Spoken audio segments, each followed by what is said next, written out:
Namacharya Shri Thakur ki jai. Prabhupada ki jai. Hare Krishna, please accept my humble obeisances. All glories to Shri Prabhupada and Guru Maharajas.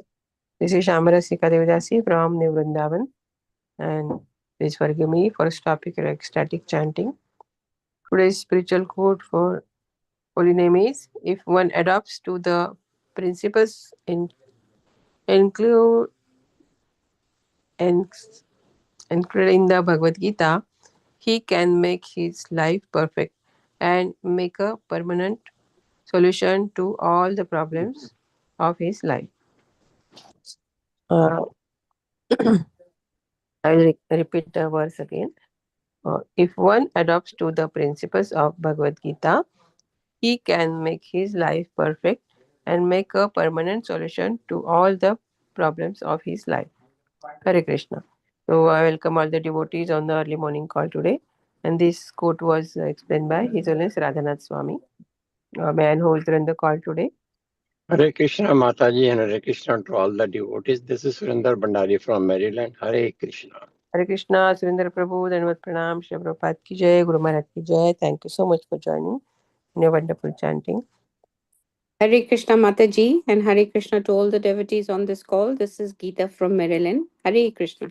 Hare Krishna, Gita Mataji, Dhanavad Pranam, Shri Prabhupada ki jai, Guru Maharaj ki jai. Thank you so much for joining in your wonderful chanting. Hare Krishna Mataji, this is Amritamani Devidasi from Augusta, Georgia. All glories to Prabhupada, all glories to Guru and Guranga, all glories to all the devotees. Hare Krishna, Amritmani Mataji, Dhanavad Pranam, Shri Prabhupada ki jai, Guru Maharaj ki jai. Thank you so much for joining every day and give us a Hare share. Krishna Mataji, Hare Krishna. Hare Krishna Mataji, Hare Krishna to all devotees of this call. This is Manju Sharma from Gokula Beach. Hare Krishna. Hare Krishna, Manju Mataji, Dhanavad Pranam, Shri Prabhupada ki jai, Guru Maharaj ki jai. Thank you so much for joining and your beautiful chanting. Hare Krishna Mataji and all devotees. This is Chitra from South Carolina. Hare Krishna, Chitra Mataji, Dhanavad Pranam, Shri Prabhupada ki jai, Guru Maharaj ki jai. Thank you so much for joining and chanting early morning today. Hare Krishna. Hare Krishna Mataji and Hare Krishna to all devotees.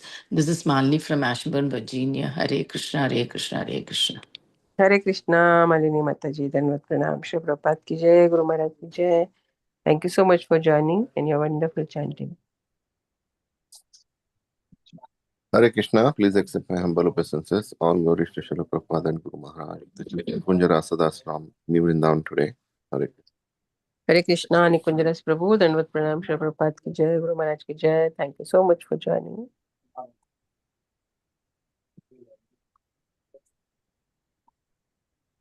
Anybody else who would like to announce their name? Hare Krishna Mataji, Dhanavad Pranam to you and all the devotees on the call. Srila Prabhupada ki jai, Guru Maharaj ki jai. This is Rupini Padma Devi Dasi from Orlando, Florida. Mataji, recording is started and I think Prabhuji is about to join. Okay. He messaged, yeah. Thank you, Mataji. Yes. Hare Krishna, Rupini Padma Mataji, Dhanavad Pranam, Shri Prabhupada ki jai, Guru Maharaj ki jai. Thank you so much for joining every day early morning and starting the call. Hare Krishna.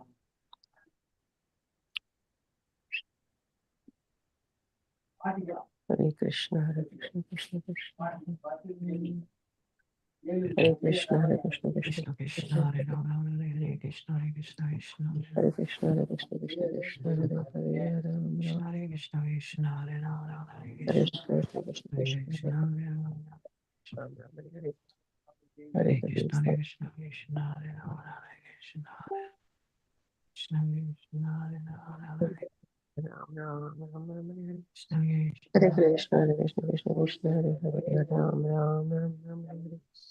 Hare Krishna, Hare Krishna, Krishna Krishna, Hare Hare, Ram Ram, Ram Ram, Hare Hare Krishna, Hare Krishna, Krishna Krishna, Hare Hare, Hare Ram Ram, Ram Ram, Hare Hare, Hare Krishna, Hare Krishna, Krishna Krishna, Hare Hare, Hare Ram Ram, Ram Ram, Hare Hare, Hare Krishna. Hare Krishna, Hare Krishna, Krishna Krishna, Hare Hare, Hare Ram, Ram Ram, Hare Hare. Hare Krishna, Krishna Krishna, Hare Hare, Hare Ram, Ram Ram, Hare Hare.